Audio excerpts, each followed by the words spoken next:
आज के दौर में भी हैदराबाद में अवैसी हॉस्पिटल में 50 रुपये की पर्ची में इलाज होता है और बहुत बहुत मिनिमम फीस में, और आने वाला वक्त में दवाई की कंपनी भी बैरिस्टर असदुद्दीन अवैसी साहब जो ऑल इंडिया मजलिस इत्तेहादुल मुस्लिमीन कायम करने के लिए जा रहा है, ताकि दवाई भी जो है बिल्कुल मिनिमम रेट में दवाई भी मिल सके। तो वो अवाम के लिए काम करती आई है पार्टी, और अवाम के हक के लिए जितना बेहतर हो सकेगा वो लोग हमेशा सोचता है। और रही बात फ्री एजुकेशन की, तो 1 क्लास से लेकर के पोस्ट ग्रेजुएट तक देखिए MIM पार्टी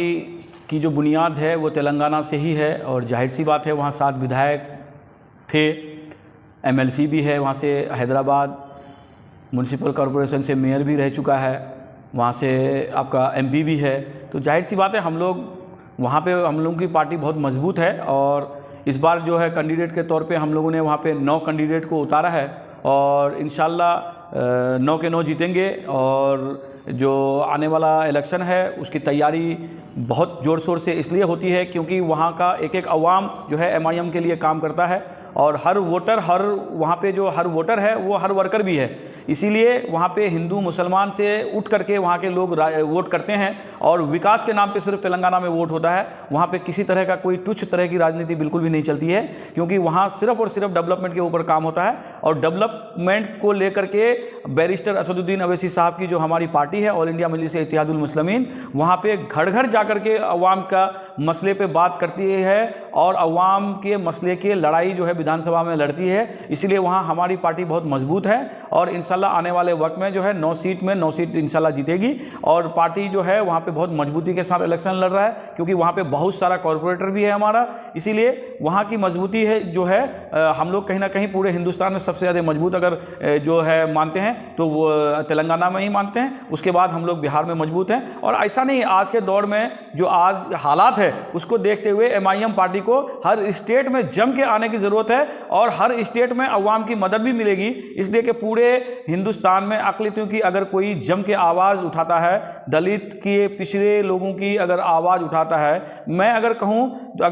तो ये गलत नहीं होगा जब पूरे हिंदुस्तान में अगर जुल्म के ख़िलाफ़, जुल्म के सताए हुए लोगों की अगर आज के दौर में आवाज़ अगर कोई है तो उनका नाम सिर्फ बैरिस्टर असदुद्दीन अवैसी है। चाहे वो किसी भी समुदाय के लोगों के साथ जुल्म हुआ हो, उनको जब जानकारी मिलती है तो वो सोशल मीडिया के माध्यम से उस जो जुल्म के ख़िलाफ़ अगर सबसे पहले अगर कोई बोलता है, उनका नाम बैरिस्टर असदुद्दीन अवैसी है। वो जात पात की राजनीति से उठ करके वो राजनीति करते हैं, और चाहे वो हिंदू हो, मुसलमान हो, सिख हो, ईसाई हो, कोई भी हो, अगर उसके ऊपर जुल्म हुआ है तो वो लोकसभा में बोलते हैं, और बहुत जम के बात रखते हैं, और तर्क के साथ बात रखते हैं, ताकि उसकी आवाज़ को दबाई नहीं जाए, और प्रोसीडिंग में नोट हो, और सरकार को उसके सवाल के ऊपर जवाब देना पड़े। और हमेशा वो लड़ते आए हैं, और इंशाल्लाह वो अवामों के जो हक की बात है वो हमेशा उठाते रहेंगे। कहा जाता है कि मतलब तेलंगाना में अवैसी की पार्टी की तरफ से, MIM पार्टी की तरफ से फ्री एजुकेशन है, मेडिकल सुविधा है, और स्टेट में बहुत बड़े बड़े नेता हैं, लेकिन अदर स्टेट या फिर कोई अदर नेता भी इस तरह का सुविधा नहीं देते हैं, फ्री एजुकेशन या मेडिकल सुविधा अवैसी हैदराबाद में दे रहे हैं। देखिए इसी की बुनियाद पे वहाँ अवामों का दिल वो जीते हुए हैं। आज भी इस महंगे दौर में, जहाँ आप पूर्णिया जैसा अगर आप जगह में इलाज कराने के लिए चले जाते हैं तो जांच वगैरह फीस, उस दवाई देने के बाद कम से कम 10,000 रुपये का आज की डेट में खर्च है। आज के दौर में भी हैदराबाद में अवैसी हॉस्पिटल में 50 रुपये की पर्ची में इलाज होता है, और बहुत बहुत मिनिमम फीस में, और आने वाला वक्त में दवाई की कंपनी भी बैरिस्टर असदुद्दीन अवैसी साहब जो ऑल इंडिया मजलिस इत्तेहादुल मुस्लिमीन कायम करने के लिए जा रहा है, ताकि दवाई भी जो है बिल्कुल मिनिमम रेट में दवाई भी मिल सके। तो वो अवाम के लिए काम करती आई है पार्टी, और अवाम के हक के लिए जितना बेहतर हो सकेगा वो लोग हमेशा सोचता है। और रही बात फ्री एजुकेशन की, तो 1 क्लास से लेकर के पोस्ट ग्रेजुएट तक जो है बच्चों को वहाँ पे फ्री तालीम दिया जाता है। और ऐसा नहीं, जो इंटरनेशनल लेवल का जो स्कूल है, इस तरह का स्कूल को कायम करके वो बच्चों को रहने तक की सुविधा, चाहे वो बैग हो या ड्रेस हो या किताब हो, रहने तक की सुविधा देकर के बच्चों को फ्री में तालीम देते हैं। ऐसा पॉलिटिकल लीडर आज तक हिंदुस्तान में उनके अलावा कोई ना है, ना कोई करने की ख्वाहिश भी रखता है। वो लोग ख्वाहिश रखता है तो वो लोग करता भी है, और अल्हम्दुलिल्लाह उन लोगों को अल्लाह ने नवाजा भी इस हिसाब से है, और वो लोग अवामी खिदमत के लिए जो है अपने आप को बिल्कुल एकदम दिन रात एक करके लगाया भी है, और उनको उसका सिला भी मिल रहा है। और इसीलिए वो लोग कर भी रहे हैं और हमेशा निस्वार्थ होकर करते हैं, इसीलिए अवाम उन लोगों को बहुत मोहब्बत से नवाजता है और वोट के टाइम में वो मोहब्बत वोट में भी तब्दील करके उनको वोट भी देने का काम करता है, क्योंकि वो लड़ते ही लिमिटेड सीटों पे है, इसलिए वो लगभग जितने सीटों पे लड़ते हैं और उतनी सीटों पे उनको जीत भी मिलती है। इसीलिए मैं कहूँगा कि वो जो है और लोगों के तरह बात नहीं करते हैं, वो जुमलेबाज लोग नहीं हैं, वो लोग जितना बोलते हैं जितना करते हैं उतना ही बोलते हैं और वो लोग वहाँ के अवाम के लिए करते भी हैं। ये साफ देखा जा सकता है कि वो लोग सरकार से, अभी मैं बता दूं आपको कि हैदराबाद का एक पिछले दिनों जो इसमें जयपुर एक्सप्रेस में जो घटना हुआ था, इसमें अजमेर में आने के क्रम में जो एक वहाँ के लोगों को गोली मार करके उनका हत्या कर दिया गया था, वो सरकार से मुतालबा करके उस परिवार को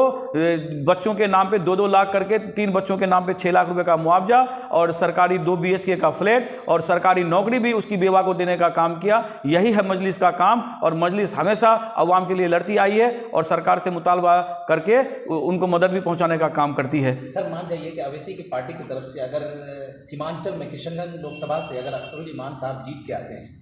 तो क्या कुछ उनकी तरफ से तोहफा रहेगा पब्लिक के लिए? देखिए, तोहफा बिल्कुल रहेगा और मैं ये कहता हूं कि ये तोहफा आज लोगों के सामने भी आ जाता। ये जो हमारे 4 विधायक हमारी पार्टी को छोड़ करके ये किसी और की गोद में जाके बैठ गए, अगर ये चारों विधायक रहते, मुझे पूरी यकीन है कि अगर ये चारों विधायक रहते तो अभी कहीं ना कहीं कुछ ना कुछ उनके द्वारा काम इलाके में हो रहा होता कि ये देखिए बैरिस्टर असदुद्दीन अवैसी साहब को जो हम लोगों ने वोट दिया, उनके जो 5 विधायक जीत करके विधानसभा में गए, उनके द्वारा ये यहाँ के अवामों के लिए गिफ्ट है। लेकिन क्या बोलिएगा ये कि आप बीच रास्ते में ही ऐसे धोखा इन लोगों ने दे दिया कि कोई भी आदमी मायूसी का शिकार होगा और इंशाल्लाह वो सिर्फ मायूस हुए हैं वक्ती तौर पे, आने वाला वक्त में बहुत बड़ा सौगात इंशाल्लाह सीमांचल वासियों को देंगे, क्योंकि सीमांचल जो आज लोग जो हर एक बच्चा जो पूरा हिंदुस्तान का सीमांचल जानता है, इस सीमांचल को इतना मजबूती से आवाज और मजबूती से फैलाने का काम अगर कोई किया है तो वो सिर्फ और सिर्फ बैरिस्टर असदुद्दीन अवैसी साहब और उनकी क़यादत बिहार में कर रहे हैं जनाब अख्तरुल ईमान साहब ने किया है। बिहार विधानसभा में भी जो आज जो नुमाइंदगी हो रही है जनाब अख्तरुल ईमान साहब का,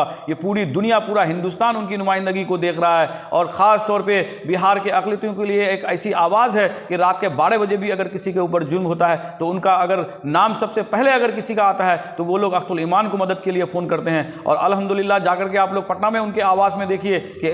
बिहार का कोई ऐसा इलाका का आदमी नहीं होगा जो उनके आवास में मदद के लिए लोग आते नहीं हैं और आते रहते हैं और वो मदद के लिए हमेशा प्रेस कॉन्फ्रेंस कुछ ना कुछ करते रहते हैं और जरूरत पड़ता है तो सरकार से भी मुतालबा करते हैं। विधानसभा में भी अभी पिछले दिनों आपने देखा 2-3 दिन पहले वो तरह तरह के इलाकों का जो क्वेश्चन लेकर के वो जाते हैं। इसीलिए आज की डेट में अगर एक उम्मीद की नज़र से देखा जाए तो पूरे बिहार में अगर कोई है तो वो मजलिस इत्तेहादुल मुस्लिमीन के सदर जनाब अख्तरुल ईमान साहब हैं।